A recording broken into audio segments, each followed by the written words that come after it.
bonjour chers Africains. Vraiment, merci pour tous les partages, merci pour tout ce que vous avez fait.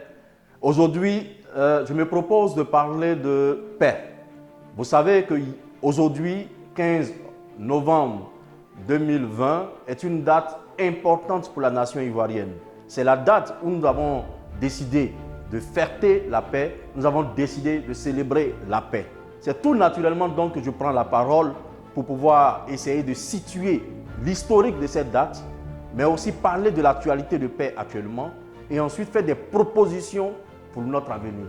Alors, chers frères ivoiriens, c'est en 1995, suite à un boycott actif qui portait sur l'élection présidentielle comme ce qui s'est fait cette année, que le président Bédié, qui était le président d'alors, a pris un an après un arrêté, a pris un décret pour pouvoir décider de cette date du 15 novembre comme fête de la paix.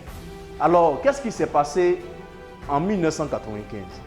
En 1995, Bédié a organisé des élections auxquelles a refusé de participer le RDR et le FPI, qui sont mis, soit dit en passant, dans un front républicain. Alors, dans ce front républicain, ils ont décidé de boycotter cette élection-là de 1995. Alors, il s'en est suivi des répressions contre la population et les archives de notre République, on mentionne près de 300 morts. 300 morts déjà. En 1995, on en trouvait que c'était déjà trop. C'est pour cela donc, un an après, en 1996, Bédié prend un décret du 7 mars 1996, numéro 205, pour décider que désormais, chaque 15 novembre, les Ivoiriens sont appelés à célébrer la paix. Nous avons donc pris cette habitude de célébrer la paix depuis cette date, depuis 1996. Mais est-ce que nous sommes dans la paix? Depuis 1996, nous n'avons de cesse de célébrer cette date importante du 15 novembre en tant que journée nationale de paix. Mais est-ce que le simple fait d'évoquer notre envie de paix nous a accordé la paix qu'on souhaite? Non, puisque 3 ans après, en 1999, il y a eu ce que vous savez, il y a eu le coup d'État contre Bédié. Alors, en 2000, nous avons encore continué de fêter cette journée de paix. 15 novembre, journée nationale de paix. Mais est-ce qu'on a connu cette paix définitive? Non. Chers Ivoiriens, nous avons connu également cette crise, cette rébellion en 2002 qui a fait plusieurs autres morts. Ensuite, nous avons fêté la paix. Nous avons fêté la flamme de la paix à Boaké. Nous avons plusieurs dates, plusieurs symboles de paix. Mais est-ce que cela a empêché la crise de 2010? Non, chers Ivoiriens. En 2010, beaucoup d'Ivoiriens ont été tués. On dénombre près de 3000 morts. Aujourd'hui encore, avant ces élections, cette date du 15 novembre, la 23e édition, c'est-à-dire l'année dernière, il avait été décidé que le thème du 15 novembre de 2019 serait dédié à la cohésion sociale. Au-delà des mots, posons des actions pour un environnement électoral apaisé. Alors, 2020, nous l'avons préparé depuis l'année dernière pour des élections apaisées. Avons-nous connu des élections apaisées? Non, chers Ivoiriens. Et aujourd'hui, 24e édition de cette journée nationale de la paix, on nous dit qu'il faut renforcer la paix. Chers Ivoiriens, retenons une chose, et ça, Houphouët-Boigny nous l'a dit. La paix, ce n'est pas un vain mot, c'est un comportement. Le fait de dire « je veux la paix » ne t'octroie pas la paix. Il faut que le comportement suive, chers Ivoiriens. Arrêtons de nous leurrer. Arrêtons de jouer à la politique de l'autruche.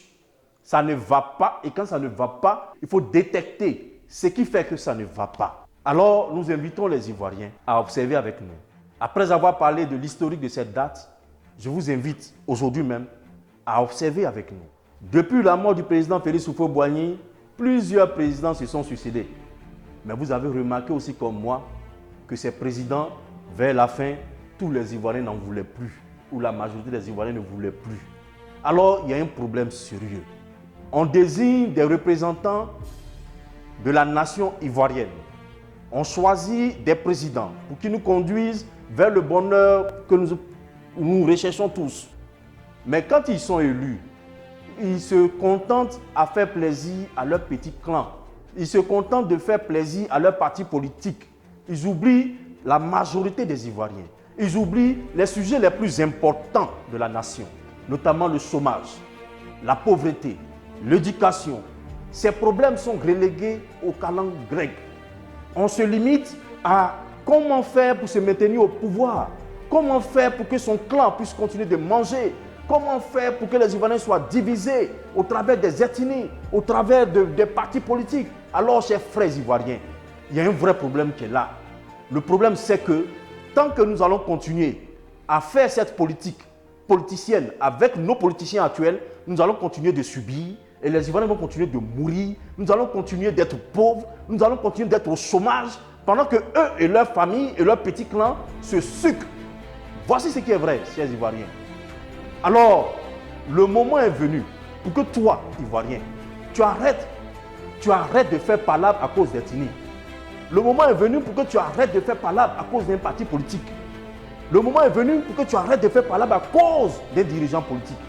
Est-ce qu'ils songent à nous lorsque nous souffrons et que nous mourons dans les hôpitaux? Non. Est-ce qu'ils songent à nous lorsque nous finissons nos études et que nous sommes sans emploi? Est-ce qu'ils songent à nous? Non. Est-ce qu'ils songent à nous lorsqu'on s'élève pour passer des concours pour être dans l'administration? Non. Est-ce qu'ils songent à nous, à notre devenir? Non. Est-ce qu'ils songent aux planteurs dont les produits sont mal achetés? Est-ce qu'ils songent aux planteurs d'anacarde qui de 500 francs tombent à 100 francs le kilogramme? Est-ce qu'ils songent aux planteurs de cacao à qui on dit on va te payer 1000 francs et les multinationales refusent de payer ces 1000 francs? On ne parle pas de cela. On se contente de bon, je suis assis, comment faire pour me maintenir? Chers Ivoiriens, cette politique-là nous a abouti. Il faut en sortir. Il faut en sortir ici et maintenant. Et cette politique a pour carburant ce qu'on appelle le système colonial, le système qui existe. Alors, si nous avons un combat, je l'ai dit et je le redis aujourd'hui, c'est un combat contre un système, pas un combat contre un individu. Et ce système, ça va avec les institutions que nous avons. Tant qu'on aura un président qui a tous les pouvoirs, qui nomme le procureur, qui nomme les juges, qui nomme le président du Conseil constitutionnel, que voulez-vous, chers Ivoiriens?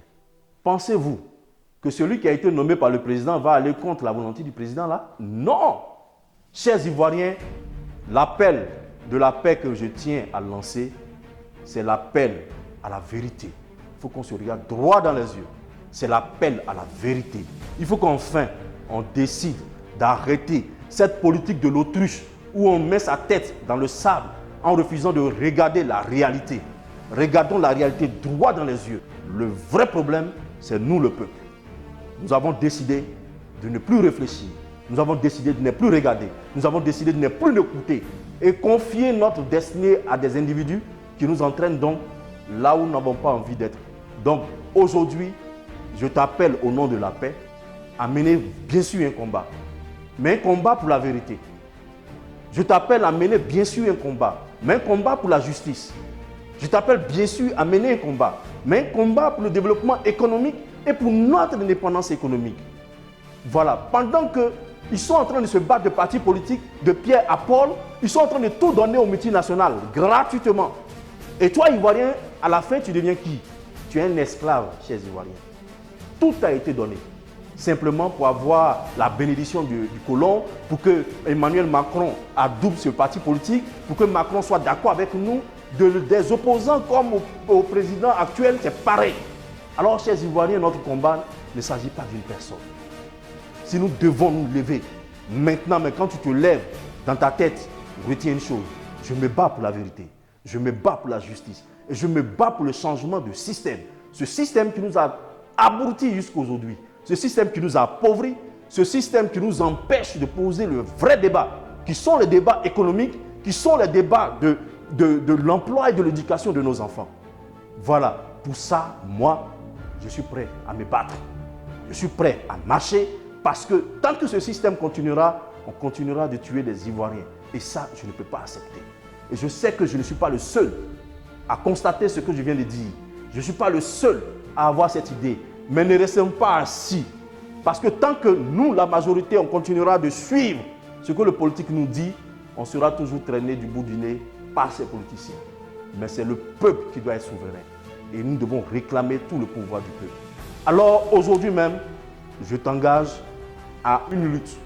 Non pas contre une personne, non pas contre un parti politique, non pas contre une ethnie, mais à une lutte importante et sincère contre le système qui a perduré jusqu'aujourd'hui, qui fait que nous sommes toujours obligés de courir, de fuir le pays quand il y a élection. À nous élever contre un système qui fait que ce qu'on appelle l'état de droit, ils ne prennent pas ça en compte dans leur définition de la démocratie. Il faut se lever contre ce système qui fait qu'un individu se croit Dieu et décide tout et son contraire en même temps, et nous devons applaudir. Et un individu se lève et prend toute une nation, tout un peuple de près de 26 millions en otage. Il faut se lever contre ce système-là, chers Ivoiriens. Voilà. La paix suppose aussi la vérité. La paix suppose aussi un comportement de vérité. La paix suppose aussi un comportement. C'est ce comportement-là que je suis en train de te donner. Alors, pour demain, que faut-il faire? Nous avons un combat important qui est celui de notre indépendance économique. Ce combat, il est lié à ce que j'ai appelé le système qu'il faut enlever, le système qu'il faut arrêter pour télécharger un nouveau système qui favorise la transformation locale de nos matières premières, qui favorise l'Ivoirien et ceux qui vivent sur le territoire ivoirien en matière d'emploi, en matière de richesse partagée et en matière aussi de solidarité. Voilà, chers frères, le message de paix que je tenais à annoncer. 15 novembre d'aujourd'hui doit être la date de la rupture. La rupture avec ces attitudes et ces comportements politiciens ou politiciennes qui nous ont abrutis, qui nous ont maintenus dans la pauvreté. La rupture avec ce qui nous empêche d'aller en indépendance économique. La rupture avec ce comportement-là qui fait qu'on dépense les milliards là où il ne faut pas et là où il nous faut de l'argent pour développer et produire. Les autres ne regardent pas dedans, les politiciens ne regardent pas dedans. Ça, cette habitude, il faut arrêter. Il faut arrêter. Il faut aujourd'hui même réclamer la transformation locale de toutes nos matières premières, maintenant comme premier acte. Ça, c'est important pour toi, Ivoirien. Parce que si tu es développé, si tu es industriel, il n'y a pas de raison qu'il y ait encore des chômeurs en Côte d'Ivoire. Ça, c'est mon combat. Je me limite là pour te dire que l'appel, le seul appel que tu dois retenir, ne te lève pas pour marcher pour un individu, ne te lève pas pour marcher pour un parti politique, ne te lève pas pour marcher pour un politicien, mais bats-toi pour l'indépendance économique de ta nation. Bats-toi pour l'affranchissement de ta nation. Bats-toi pour le changement du système qui a produit. Merci et bonne journée chez vous. Soyez dans cette lutte pour changer notre avenir, changer l'avenir de nos enfants. Merci.